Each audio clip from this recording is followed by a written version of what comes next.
Alright you guys, welcome to my first official tutorial of Minecraft type thing, aside from fishing farms. But you may be asking first of all, well, I saw a picture of a barn and I clicked, especially a medieval barn. Why are we staring at a bunch of blocks in a row? This is not a medieval barn. Well, if you do want to skip to that point in the video, I believe right down below, I'll go ahead and put the actual timestamp of when I get started on that actual tutorial. But first and foremost, before I jump into that, I wanted to show you guys my texture pack for 1.13.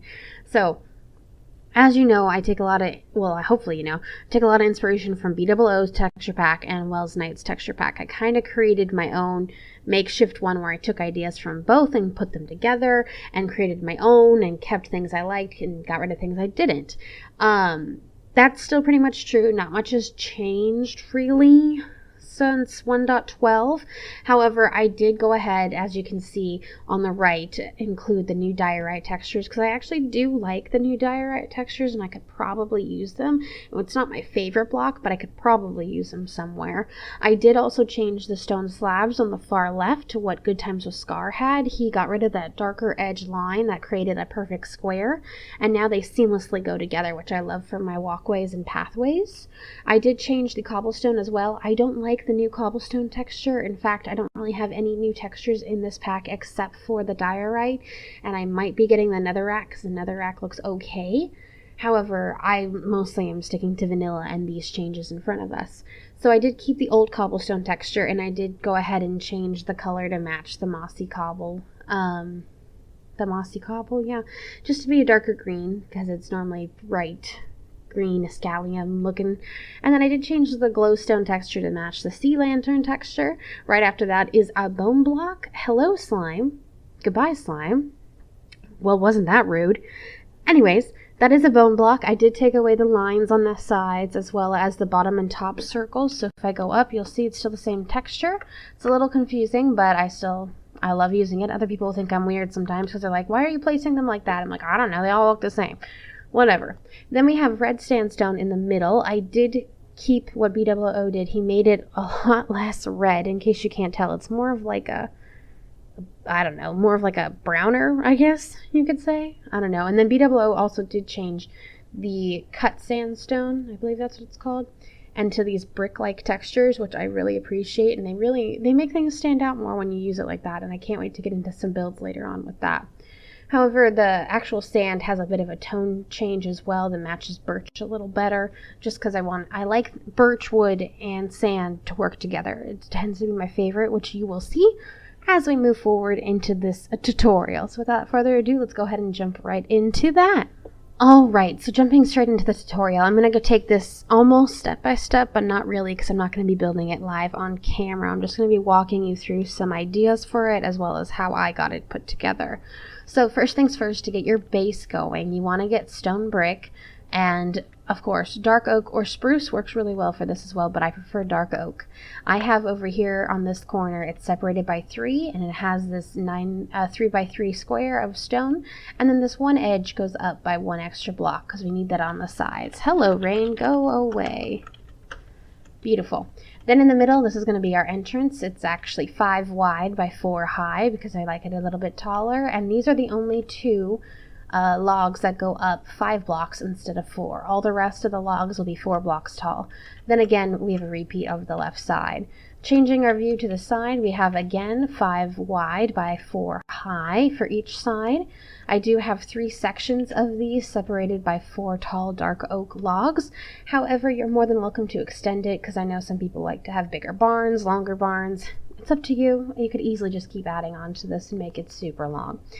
And then that's pretty much it for the base of it. You just want to repeat that around in a pattern however you have laid out, and then you can move forward from there and start detailing the bottom floor, which is where I love to work the most. Alright, so my usual simple detailing tactic includes, of course, adding a window, as you can see here, right in the middle of the 3 by 3 section, adding a front door with this little overhang. It's just 2 fences high plus 1 stair, a stair upside down, and then a slab on top to give it this little arch, and copy that on the other side. However, there's plenty of ways you can change this and make it into your own creation, so let's go through a few of those now. I generally love to give variation to the walls, so this is usually the stones I work with. I work with stone bricks, cracked stone bricks, mossy cobblestone, cracked stone bricks, which unfortunately I didn't put in here, andesite, and regular cobblestone. I like to give it a variation of everything to give it a weathered look. However, if you're going for like a new and beautiful build, you could easily keep it all as stone bricks. And of course, my 2-high fence post / window. Can you go away? Shoot. Oh. Ah, exit, no, escape, help. I'm a professional Minecrafter, I swear. Help! Ah, there, shift. Shift does it. Oh. Or you can keep things simpler without the andesite and cobblestone and just use the cracked brick and the cracked mossy brick. And you can also switch your windows like this, where you have 2 sections of the 2-hall fence, or you could even just put glass instead of fence post in here. Considering it's a barn and medieval, I'm trying to make it more rustic, so of course I just leave it as fence post. Plus it's cheaper and easier on the resources. Over here, this is just another design. You could keep it 2x3 for your fence post or your glass window, up to you. Or as another design idea, you can always go ahead and add these mounds of rocks in the ground, which gives it a little added flair. However, in most of my worlds, instead, I just make this the actual farmland surrounding it, or flowers and or hay bales. So anything can go, and I'll show you examples of those flowers and hay bales in farms later on in the episode. This is just pretty much a repeat, and as well as showing you that you could always, if you're... Let me take a breath, hold on. If you're playing hard mode, zombies will break down your front door. There's 2 ways to combat this. Let me go into game mode. If I can spell. There's 2 ways to combat this. You can either use 2 trapdoors like so, and they are not able to break down these trapdoors. Or, hopefully this still works. I haven't tested it in 1.13, but it worked a while ago. I just got rid of that, my bad. Or you could take a door. Normally we place doors like so. Normal, correct?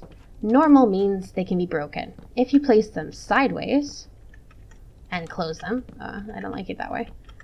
There we go. Entities do not detect this as an open door, because this right here is considered closed. That would be open. They do not break down open doors, because they're just stupid. But basically you trick them into thinking it's not a closed door, and then they don't break it down. Hopefully this still works on 1.13. Please leave me a comment down below if it doesn't, because then I feel like it's terrible for giving away false information. Anyways, going back into spectator mode, here's just another example of what you can do to help decorate your walls and give it some added texture. You can always feel free to add in some smooth stone, as well as these stone slabs, which in my texture pack just looks like a whiter version of smooth stone because I took away the lines around it. And if you're feeling really crazy, you could switch out these blocks for the windows with stairs, or you could even just put stairs in the walls to make it look like the walls have chipped away over time. Then, as another option, let's say you want to have an outdoor space for your animals, or it's going to connect to a much larger pen area, so you want to have this giant opening in it. That's more than okay and super easy to do. In this example, I've gone ahead and used trapdoors and these dark oak fences. However, you can use, of course, any materials that you'd like to make it look as good as you'd like. Or, instead of doing trapdoors or wood, you can always go ahead and use regular stone as well, just to give it a slight arch and keep it going with the flow of the building. Now, this one is kind of the final step. I did not decorate it as much as I did over there, just because I already went over that. However, I do have some extra details to go over with you. I am an extreme fan of, oh my god, there's a mistake. I forgot to put a stair here. I'm a terrible builder. Oh my god, ignore that. Anyways, I'm a huge fan of putting stairs on logs and supporting beams to show that it actually has extra support. Plus, it gives you extra depth and texture in the build. As well, I love doing these little logs that stick out a little bit, and then you put a little button on the end, just to add an extra touch of color, and you can put any button you'd like, of course, because the wood buttons would actually be really pretty as well. And of course, I did take this all the way around, hello Mr. Creeper, and did this to all of the different ones. I only do the buttons and the logs that stick out on the entrances, because I don't really want to try. You probably could raise this roof up one and put one here, but I liked it better how short. For the roof, I did just a simple slant to begin with. So we have a full block here, 2 slabs, full block, 2 slabs, full block. This gives you this slight gradual increase in the slope here. I went ahead and filled this section in with dark oak and added more buttons to tie it in, and plus give it a little extra detailing. And then to finish this off, I did take the stone brick detailing every time there was a log column, and then I just followed it up with the stone bricks. You could of course use your own texturization that you like, as we showed over there, and make it your own build and anything like that. As for the wood itself, it just goes on the bottom half of the block and then across. So it's pretty simple. Bottom half, bottom half, bottom half, bottom half, bottom half, all the way up. Now for the second story, it's pretty simple. Let's actually start on this side. So when you come up to here, you can have, it's pretty much a 3 tall, it's almost, considering where the roof is, it's almost just a 2 tall high wall, and you can create your own design, your own blocks here. My favorite though is a mix of sandstone and birch, as you can see in the middle. On the left is all birch and the right is all sandstone. Yes, I do have this changed so that there is no longer the weird texture on the side. Smooth sandstone is completely smooth, which is what I love, and it works very well with the birch right there. But you can always go ahead, if you're looking for more of a medieval style where you have stone brick on bottom and a white color on top, you could always go ahead and do concrete. Yeah, this is just concrete, not concrete powder. You could do concrete, white terracotta, bone block, or of course the new stripped logs for birch, because all of which are gorgeous and all of which would work pretty well with this build. At least in my opinion. Again, you can use whatever materials you like. As for the actual front, there's many ways to build barns, and this is just my particular take in this particular medieval style that I was going for. I went ahead and I extended these right here. This is actually the same pillar all the way down. I extended it up by 1, 2, 3, 4, 5 blocks. So 5 blocks tall on both sides.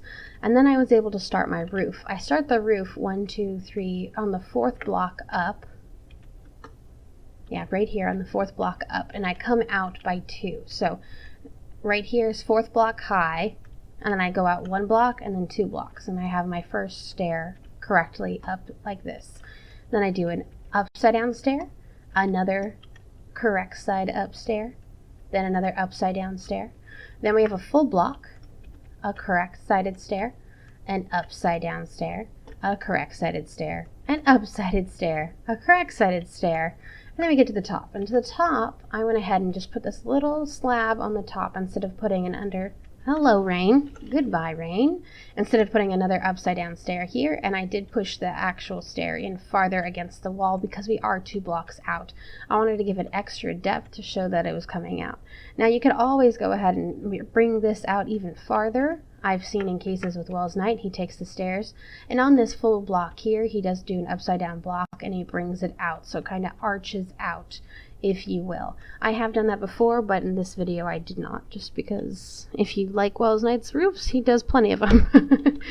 Then this isn't optional, however I do enjoy making a little crane or something, because most barns would have some type of function to get the wheat up to the 2nd floor without having to drag it through the entire barn.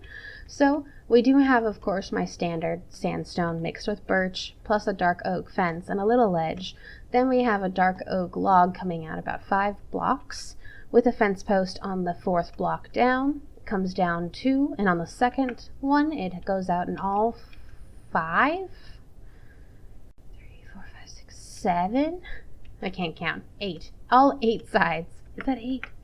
Oh my goodness, it comes out like this, okay, like this, yes, and then it comes down another 2 on the corners to connect to the slab here, and then I usually go ahead and add hay bales to that just to give it a little extra detail.